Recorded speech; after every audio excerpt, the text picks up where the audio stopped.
سبحان الذی اسری بعبدہ، پاک ہے وہ ذات جو لے گئی اپنے بندے کو راتوں رات مسجد اقصی سے مسجد حرام سے مسجد اقصی تک۔ اگر یہ بات کسی انسان کی طرف منسوب ہوتی تو بات اور تھی، اگر یہ فعل حضور کی طرف منسوب ہوتا کہ حضور گئے تو بات اور تھی کہ میں آیا نہیں لایا گیا ہوں، حضور گئے نہیں لے جائے گئے ہیں، اور لے جانے والے وہ ذات ہے سبحان الذی اسری، وہ پاک ہے ہر عیب سے، ہر نقص سے، ہر ذوق سے، ہر کوتاہی سے، وہ منزہ ہے، اعلیٰ ہے، عرفہ ہے، بالا تر ہے، لہذا اس کی قدرت سے یہ ہرگز بعید نہیں کہ وہ اپنے بندے کو راتوں رات مسجد حرام سے مسجد اقصی اور پھر مسجد اقصی سے سدرۃ المنتہا تک لے جائے اور واپس لے آئے اور پھر مسجد حرام میں پہنچا دے۔ اور بعض روایات میں آتا ہے کہ وضو کا پانی ابھی بہ رہا تھا اور کنڈی جو ہے حضور کے مکان کی وہ ابھی ہل رہی تھی، معلوم ہوا وقت نہیں گزرا۔ میں کچھ بیان کروں گا، میرے بیان کرنے میں کچھ کمی اور بیشی ہونے کا اندیشہ ہے۔ اگر ہم اتنے خوش قسمت ہیں کہ وہ واقعہ ہمارے پاس ایک مفصل حدیث کی شکل میں موجود، اور حدیث بھی دوسرے یا تیسرے طبقے کی کتابوں کی نہیں، متفق علیہ، جس میں روایتاً جیسا کہ میں نے عرض کیا جس کا پایا تقریباً قرآن کے برابر، اور اس حدیث کے راوی ہیں حضرت مالک ابن صعصع رضی اللہ تعالی عنہ۔ ان کے بارے میں ایک بات ہے بڑی اہم، وہ نوٹ کر لیجئے۔ یہ انصاری صحابی ہیں، ان میں سے نہیں ہے کہ جنہیں حدیثیں بیان کرنے کا کوئی زیادہ شوق رہا ہو، یہ غالباً واحد حدیث ہے جو انہوں نے بیان کی، اور انہیں اس سے نہایت شغف تھا، نہایت محبت کے ساتھ انہوں نے اس کو محفوظ کیا تھا، اس کے ایک ایک لفظ کی حفاظت کی تھی۔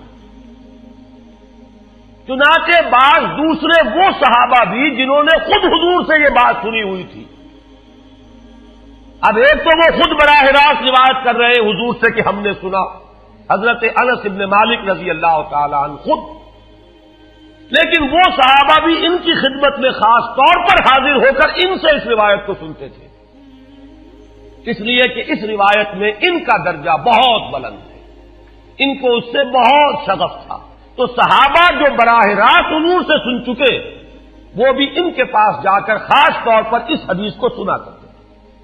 چنانچہ یہ روایت جو متفق علیہ ہے، یہ امام بخاری جو اس کو لائے ہیں عن قتادہ عن انس بن مالک عن مالک ابن صعصع رضی اللہ تعالی عنہم، حضرت انس ابن مالک سے روایت موجود ہے مسلم شریف میں براہ راست ان سے، لیکن یہ اس روایت کو بیان کر رہے ہیں حضرت مالک ابن صعصع رضی اللہ تعالی عنہ کے حوالے سے۔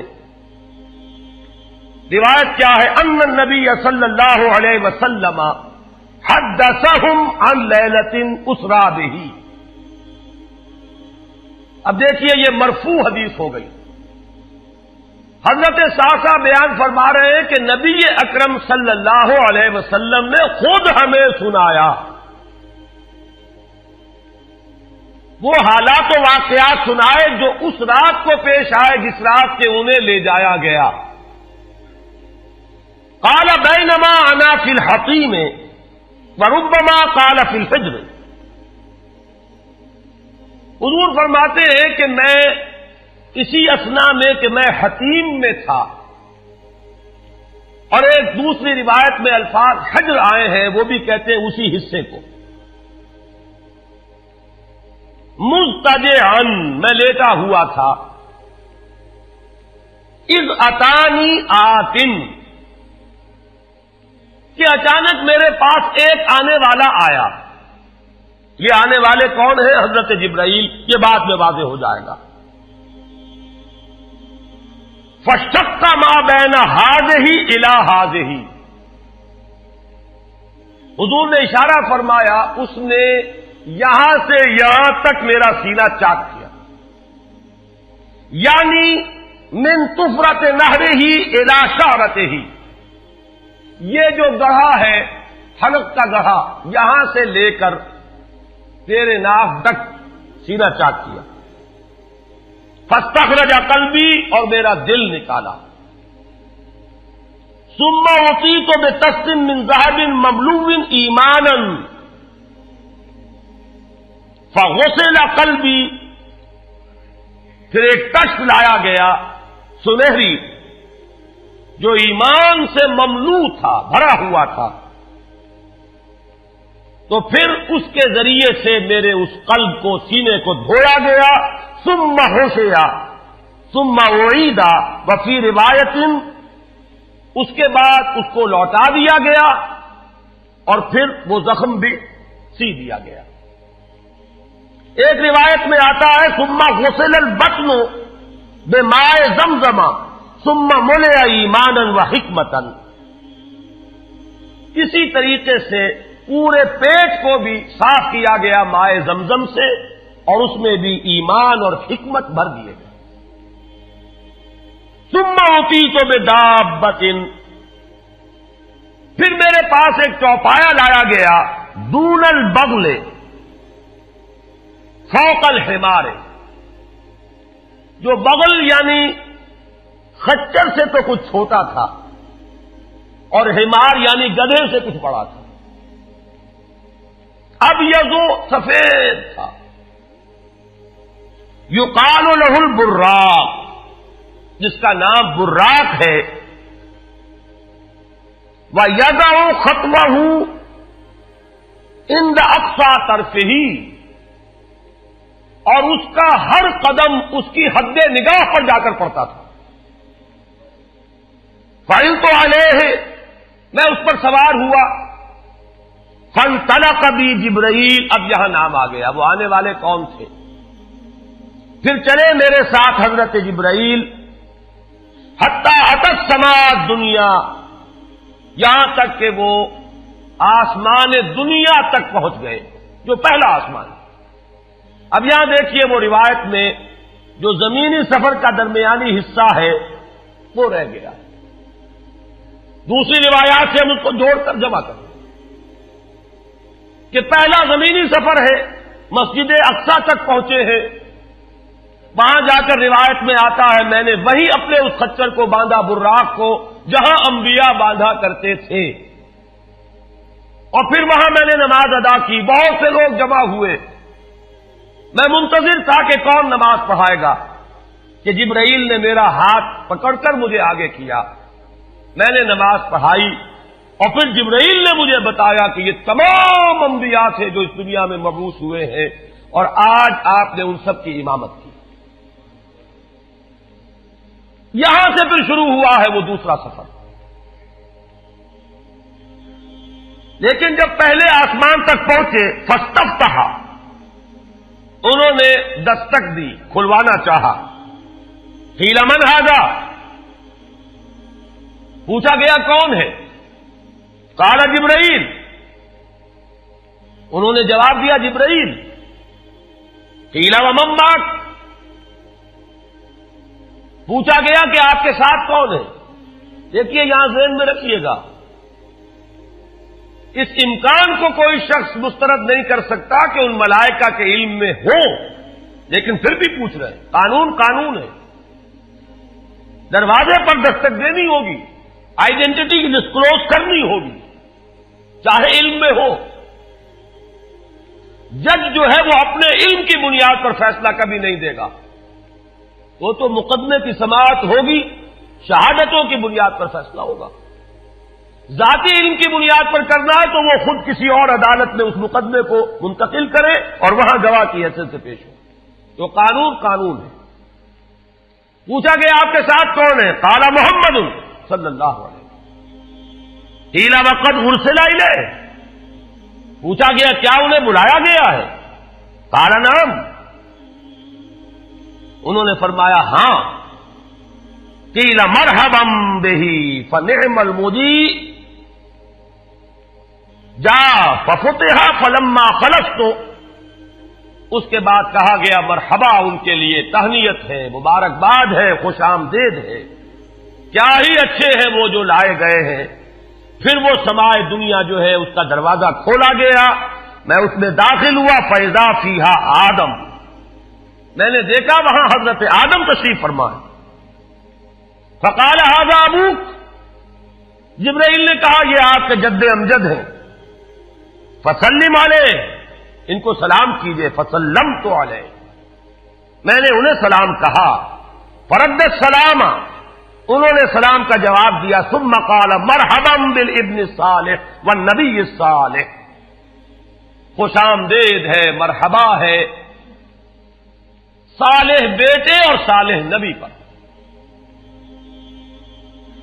ثم صعد بی، پھر مجھے اور اٹھایا گیا، حتی اتى السماء الثانیہ، یہاں تک کہ جبرائیل پہنچ گئے دوسرے آسمان تک۔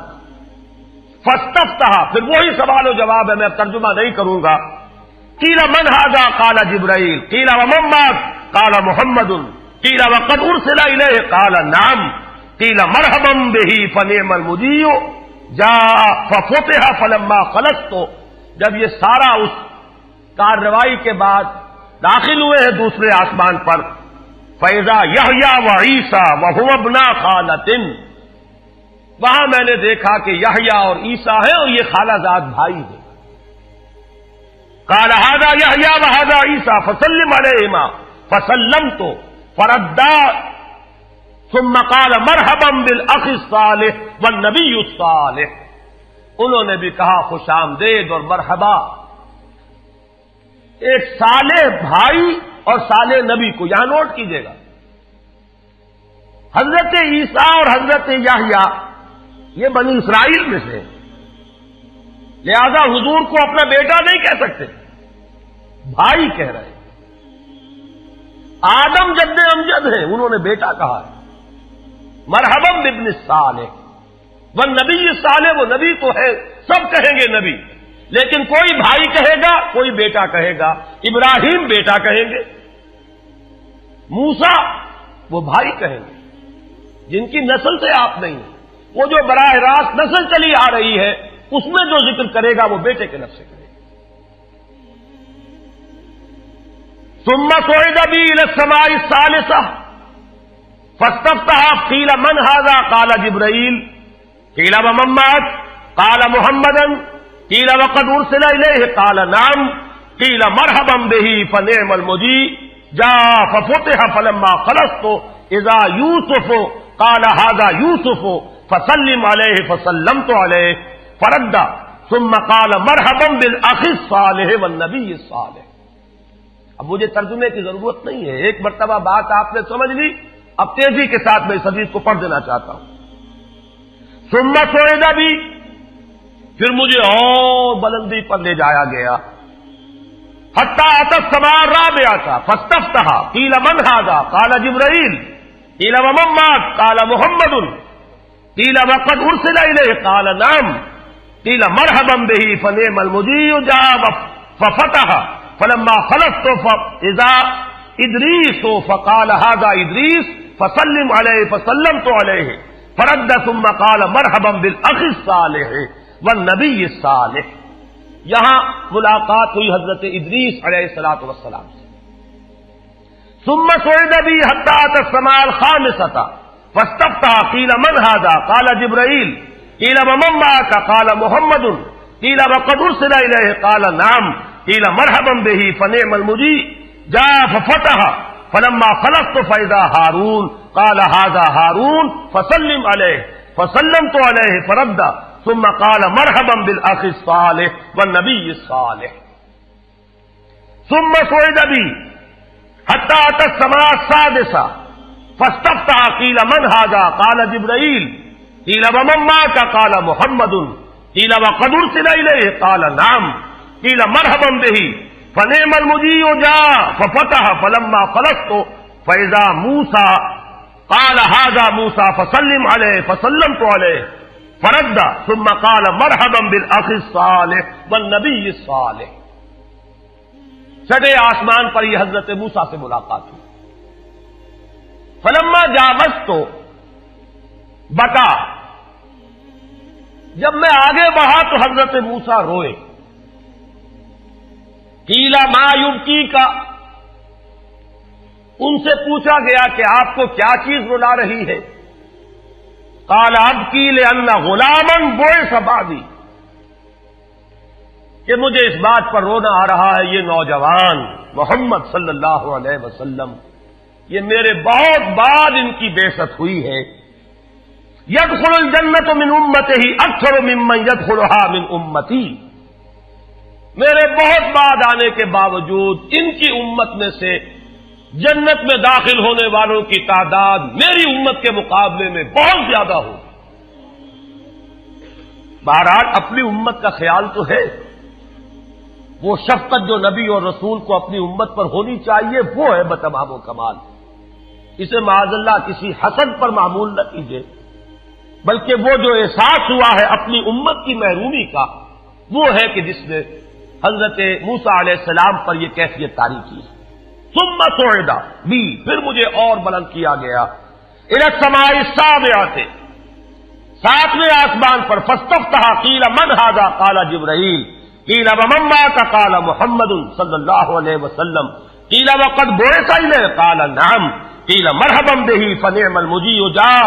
فلما خلفت فاذا ابراہیم قال ھذا ابوک ابراہیم فسلم علیہ، فسلمت علیہ فرد السلام ثم قال مرحبا بالابن الصالح والنبی الصالح. حضرت ابراہیم نے پھر استقبال کیا، خوش آمدید صالح بیٹے اور صالح نبی کے لیے. ثم رفعت، اب ذرا یہاں نوٹ کیجئے گا، یہاں صعد تو نہیں آیا، صعد بھی نہیں آیا، رفعت. پھر مجھے اور بلند کیا گیا الی سدرۃ المنتہی، یہ سدرہ منتہا ہے جس کا ذکر ہے سورۃ النجم. اسی سدرۃ المنتہا کے پاس جنت ماوا ہے، وہ جس کا وعدہ کیا گیا ہے، جو ٹھکانہ بنے گی اللہ کے نیکوکار بندوں کا، جس میں وہ رہیں گے ہمیشہ ہمیش. فادخلوها خالدین، وہ بھی وہی ہے. پھر اٹھائے گئے حضور بیت المعمور تک. ثم اعطیت باناء من خمر واناء من لبن واناء من عسل، پھر میرے سامنے یہ بیت معمور کیا ہے یہ بھی جان لیجئے. یہ در حقیقت اس سماء سابعہ پر، ساتویں آسمان پر خانہ کعبہ کا اصل جو ہے اللہ کا گھر، جس کا یہ ظل اور سایہ اس دنیا میں ہے خانہ کعبہ، یہ ہے وہ بیت المعمور، جس کے بارے میں ایک اور روایت میں الفاظ یہ آئے ہیں، اس میں روزانہ 70,000 فرشتے داخل ہوتے ہیں، اور جو فرشتہ ایک مرتبہ داخل ہوا ہے آج تک اسے دوبارہ داخل ہونے کی نوبت نہیں آئی. اسی طریقے سے وہ فرشتے ہیں جو طواف کرتے ہیں خانہ کعبہ کا. پھر جان لیجئے یہ ہماری نگاہوں سے مخفی عالم غیب کی ایک دنیا ہے اپنی جگہ، چاہے ہمیں نظر نہ آئے. پھر میرے سامنے 3 برتن لائے گئے، ایک دودھ کا اور ایک شہد کا اور ایک شراب کا. فاخذت اللبن، میں نے دودھ والا پیالہ اٹھا لیا. قال ہی الفطرہ، حضرت جبرائیل نے توثیق کی کہ یہ ہے اصل میں آپ کا انتخاب درست ہے، یہ فطرت ہے. فطرت اللہ التی فطر الناس علیہا، یہی جو فطرت انسانی سے قریب ترین شے ہے اس کا آپ نے انتخاب کیا. اتت انت علیہا و امتک، اسی فطرت پر اے محمد آپ بھی ہے آپ کی امت بھی ہے. ثم فرضت علی صلوات 50 کل یوم، ایک اور روایت میں الفاظ آئے ہیں، اس میں اس کی وضاحت نہیں ہے کہ 3 چیزیں حضور کو یہاں عطا کی گئی. ایک تو 50 نمازیں جو فرض ہوئی، ایک دن رات میں 50 نمازیں، اور ایک سورہ بقرہ کی آخری 2 آیات جو تحفہ اللہ نے دیا محمد کو امت کے لیے صلی اللہ علیہ وسلم. آمن الرسول بما انزل الیہ من ربہ والمؤمنون کل آمن باللہ وملائکتہ وکتبہ ورسلہ. یہاں سے لے کر آخر تک فانصرنا علی القوم الکافرین تک یہ 2 آیات یہ جنت کے خزانوں میں سے 2 خزانے ہیں جو شب معراج کو عطا ہوئے ہیں محمد الرسول اللہ کو بطور تحفہ امت کے لیے. اور تیسری بات یہ کہ اے نبی آپ کی امت کے لیے یہ خصوصی بات ہے کہ آپ کی امتیوں کے گناہ کبیرہ بھی بغیر توبہ کے معاف ہو سکیں گے. یہ خصوصی تحفے ہیں جو امت کے لیے لے کر آئے محمد صلی اللہ علیہ وسلم. 3 تحفے نماز جو اس معراج میں فرض ہو رہی ہے اور اسی کو حضور کہہ رہے ہیں الصلاۃ معراج المومنین.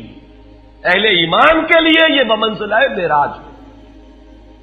اس میں پھر روایت میں تفصیل آ رہی ہے.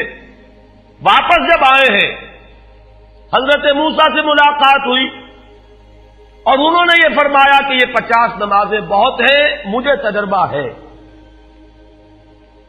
تمہاری امت اس کا تحمل نہ کر سکے گی, واپس جاؤ درخواست کرو کم کرواؤ. حضور گئے, 10 نمازیں اس میں معاف ہوئی, 40 ہوئی. پھر یہی بات ہوئی, پھر بھیجا حضرت موسیٰ نے, پھر 30 ہوئی, پھر 20 ہوئی, چوتھی مرتبہ پھر وہ 10 اور پھر 5 رہ گئیں. اس پر بھی حضرت موسیٰ نے یہ کہا اب بھی جاؤ یہ بھی بھاری ہے. حضور نے فرمایا مجھے شرم آتی ہے, میں اتنی مرتبہ جا چکا ہوں, مزید اب جانے سے حیا محسوس کر رہا ہوں. تو ندا آئی کہ یہ 5 ہی 50 کے برابر ہیں. ہمارے ہاں قول بدلا نہیں جاتا. یہ 5 جو ہے در حقیقت یہ قائم مقام ہے ان 50 کے کہ جو اولاً ہم نے فرض کی تھی. یہ 50 ہی شمار ہوں گی اگر ان کا انسان ان پر مداومت اختیار کر لے. میں آخری جملہ آپ کو اس کا سنا دیتا ہوں. فَأُمِرْتُ بِخَمْسِ صَلَوَاتٍ كُلَّ يَوْمٍ فَرَجَعْتُ إِلَىٰ مُوسَىٰ فَقَالَ بِمَا أُمِرْتُ بِخَمْسِ صَلَوَاتٍ كُلَّ يَوْمٍ قَالَ إِنَّ أُمَّتَكَ لَا تَسْتَطِيعُ 5 صَلَوَاتٍ كُلَّ يَوْمٍ وَإِنِّي قَدْ جَرَّبْتُ النَّاسَ قَبْلَكَ وَعَالَجْتُ بَنِي إِسْرَائِيلَ أَشَدَّ الْمُعَالَجَةِ. میں نے بنی اسرائیل کا حتی الامکان معالجہ کیا, ان کے حالات کو درست کرنے کی کوشش کی, لیکن مجھے تجربہ ہے یہ 5 بھی نہیں جھیلی جائیں گی. فَارْجِعْ إِلَىٰ رَبِّكَ فَاسْأَلْهُ التَّخْفِيفَ, مزید تخفیف چاہیے لِأُمَّتِكَ قَالَ سَأَلْتُ رَبِّي حَتَّىٰ اسْتَحْيَيْتُ وَلَٰكِنِّي أَرْضَىٰ وَأُسِلُّمُ قَالَ فَلَمَّا جَاوَزْتُ نَادَىٰ مُنَادٍ ابزیت فریضتی وخففت عن عبادی. متفق علیہ. مجھے ندا آئی کہ میں نے اپنے بندوں پر تخفیف کی. اس میں وہ ذکر نہیں ہے, دوسری روایت میں ہے کہ ساتھ ہی وضاحت ہو گئی کہ یہ 5 نمازیں بھی 50 کے برابر ہے. میری بات نہیں بدلی گئی ہے, وہ در حقیقت میں نے اسی 50 کا رتبہ جو ہے ان 5 کو عطا فرما دیا. یہ روایت ہے جو متفق علیہ. روایات کثیر, جنت اور دوزخ کے جو مشاہدات کرائے گئے وہ بہت تفصیل سے دوسری روایات میں, لیکن کسی اور روایت کا استناد کے اعتبار سے, اسناد کے اعتبار سے وہ درجہ نہیں ہے جو اس روایت کا. باقی میں نے مسلم شریف کی روایات میں سے اور تفاصیل آپ کو سنائی ہے. یہ ہے واقعہ. پھر حضور واپس آئے ہیں, وہیں بیت المسجد اقصی میں آئے ہیں, پھر واپس تشریف لائے ہیں, اور اس کا میں بیان کر چکا ہوں دوسری روایات میں کہ وقت بالکل نہیں گزرا, کہیں روک دیا گیا ہے, پوری کائنات کو کہیں تھام دیا گیا. یہ بات تو وہ ہے جو آج سے پہلے بھی سمجھ میں آ سکتی تھی کہ شاید کسی ایک جگہ پر پوری کائنات کو روک دیا گیا.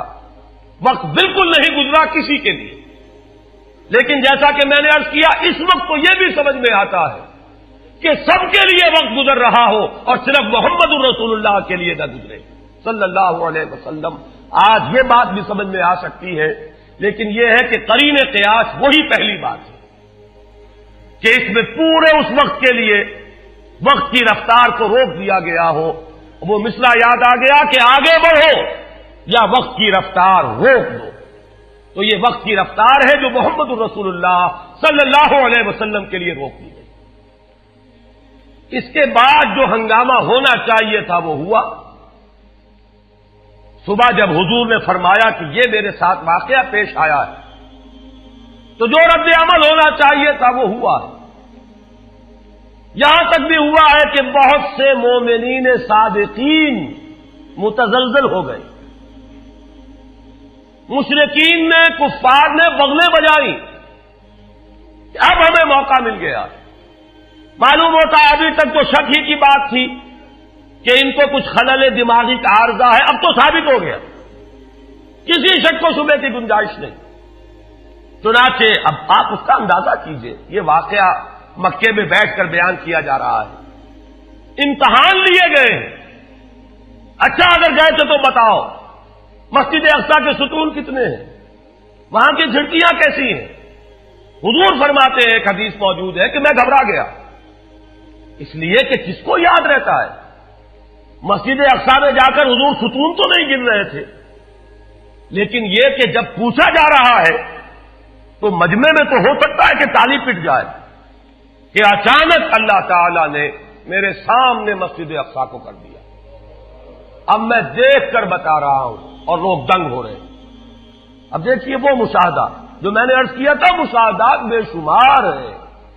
جنت سامنے لے آئی جاتی ہے اور آگ سامنے لے آئی جاتی ہے, جہنم سامنے لے آئی جاتی ہے, مسجد اقصی سامنے لے آئی گئی ہے, جن میں سے ہر سوال کا جواب حضور نے مشاہدے سے لیا.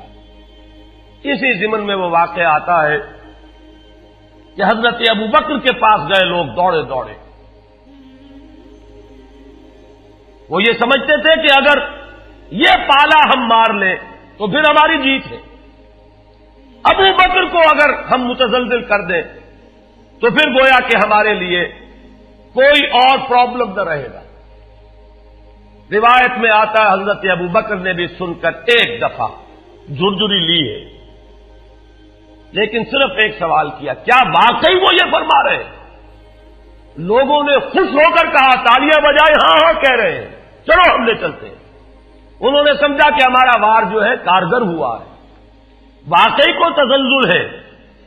لیکن اگلا جواب ابو بکر کا یہ تھا, اگر وہ کہہ رہے ہیں تو 100% درست کہہ رہے ہیں. میں روزانہ یہ مانتا ہوں کہ فرشتہ آسمان سے ان کے پاس آتا ہے, تو اگر ایک مرتبہ انہیں آسمان پر لے جایا گیا تو یہ کون سی بعید ہے. یہ ہے وہ دن کہ جس کے بعد صدیق اکبر شمار ہوئے ہیں ابو بکر صدیق. صلی اللہ